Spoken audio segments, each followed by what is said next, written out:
Je m'appelle Antoine Perrin, j'ai 26 ans, je travaille ici au laboratoire Biogéosciences et je suis doctorant depuis 2 ans.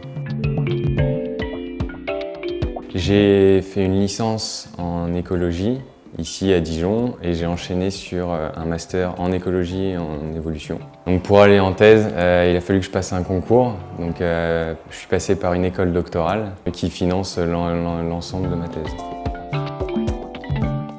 C'est la fragmentation des habitats et en particulier son effet sur les interactions avec parasites.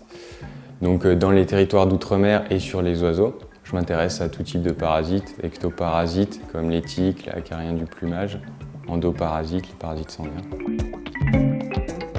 Je participe un peu à toutes les tâches qui incombent au projet. Ça va du monter le projet jusqu'à la valorisation des résultats, donc en passant par définir les problématiques, aller sur le terrain, faire beaucoup de laboratoires, ensuite être sur l'ordinateur, faire de l'analyse et ensuite valoriser par un article scientifique. Toutes nos journées sont différentes. Un jour on va être sur le terrain, un jour on va être au laboratoire, un autre sur l'ordinateur, encore un autre à faire de la lecture. Et c'est ça que j'apprécie. Alors ce que j'apprécie le moins, c'est le temps court d'une thèse en France. Donc on doit faire notre thèse en 3 ans et donc on n'a pas le temps d'approfondir certaines choses.